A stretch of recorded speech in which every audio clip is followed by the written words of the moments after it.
अभिनंदन, आभार और बहुत बहुत स्वागत है दोस्तों रियल न्यूज़ नाम के इस न्यूज़ वाले यूट्यूब चैनल पर। और मैं हूं आप सबका अपना रुपेन आर शाह। जब से एसआईआर की प्रक्रिया शुरू हुई, बाकी के किसी राज्यों में तो इतना वाद विवाद या इतना उहापोह हुआ नहीं, लेकिन पश्चिम बंगाल की मुख्यमंत्री इसके ऊपर अड़ सी गई, सुप्रीम कोर्ट तक चली गई और वो सारे घटनाक्रम बने।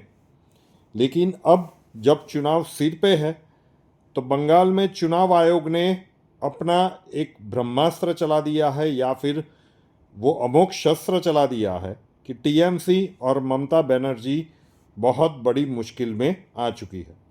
जानते हैं विस्तार से। बंगाल में वोटिंग से पहले चुनाव आयोग ने बहुत बड़ा एक्शन लिया है और डेफिनेटली कहा जा सकता है कि इससे ममता बनर्जी के लिए मुसीबतें बढ़ेगी। मतदान केंद्र पर अगर कैमरा बंद हुए, लाइव स्ट्रीमिंग बंद हुई, तो वहाँ पे उस बूथ के ऊपर दोबारा वोटिंग होगी। चुनाव आयोग ने मोटरसाइकिल सवारों को और बाइक रैलियों के ऊपर कड़े प्रतिबंध लगा दिए है। ये एक ऐसी चीज़ें है कि बहुत सारी जगह पे इस प्रकार के निर्णय देखे नहीं जाते, तो इसीलिए कहा जाता है कि ममता बनर्जी के जो भी प्लान थे वो शायद ध्वस्त हो चुके हैं। पश्चिम बंगाल में 23 अप्रैल को होने वाले पहले चरण के मतदान से पहले ही चुनाव आयोग ने राज्य में शांतिपूर्ण और हिंसा मुक्त मतदान सुनिश्चित करने के लिए लगता है कि अपनी कमर कस ली है। पश्चिम बंगाल में चुनाव को लेकर चुनाव आयोग का ये बड़ा फैसला सामने आया है।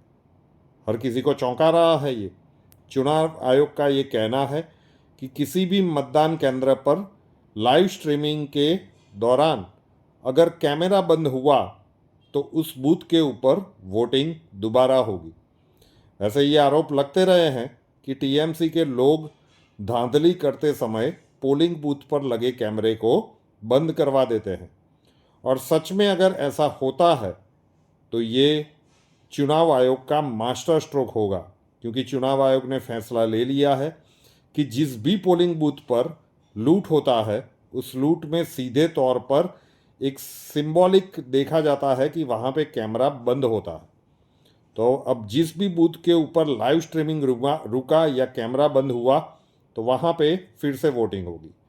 ये ममता बनर्जी के लिए और टीएमसी के जो भी मंसूबे हैं जो अभी तक चलते आ रहे थे वो लगता है कि ध्वस्त हो गया। इस बार बूथ का लूट वो नहीं कर पाएंगे। सीधे तौर पर चुनाव आयोग ने ये बड़ा फैसला लिया है, बहुत ही गजब है।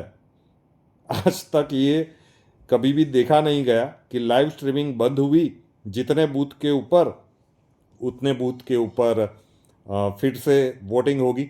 अब ये लोग तो सुप्रीम कोर्ट भी नहीं जा सकते भाई, क्योंकि चुनाव आयोग के लिए ही ये सब अधिकार है। शराब की दुकानों को बंद करने का आदेश दिया गया।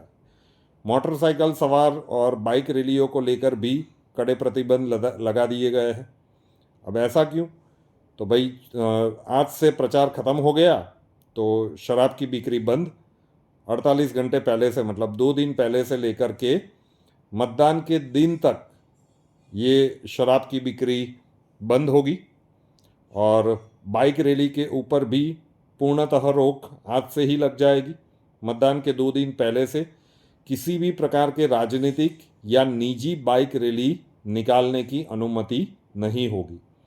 इसके उपरांत नाइट कर्फ्यू या मतलब बाइक के लिए शाम के 6 बजे से लेकर सुबह के 6 बजे तक मोटरसाइकिल चलाना पूरी तरह से प्रतिबंधित रहेगा।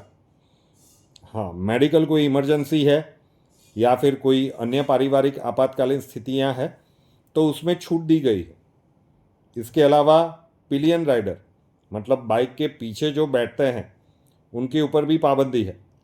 मतदान के 2 दिन पहले से सुबह 6 से शाम 6 बजे तक बाइक पर पीछे किसी को बिठा के चलाना मना है। स्कूली छात्राओं के लिए, मरीजों के लिए इसमें छूट दी गई है। वोटिंग के दिन के नियम भी बहुत कड़े कर दिए गए हैं।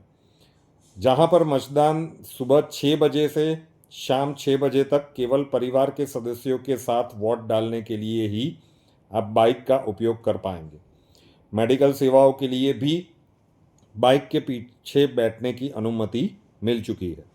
इसके अलावा अधिसूचना में ये स्पष्ट लिखा गया है कि यदि किसी को स्पेशल छूट चाहिए इस बैन से मुक्ति पाने के लिए, तो उन्हें संबंधित पुलिस थाने से लिखित अनुमति लेनी होगी और कोई भी पुलिस वाला ऐसा देगा नहीं।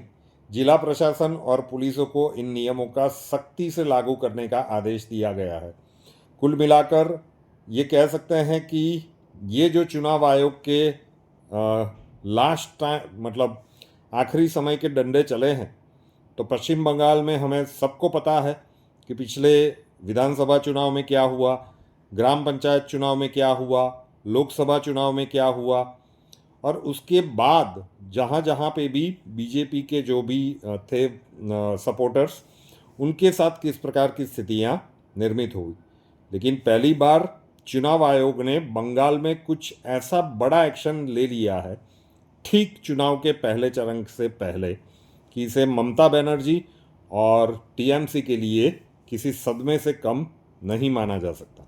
महत्वपूर्ण जानकारी थी, आप लोगों तक पहुंचानी थी।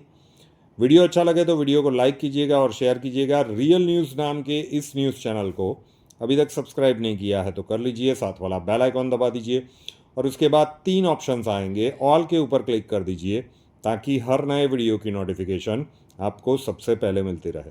नए वीडियो के साथ फिर मिलेंगे। जय हिंद।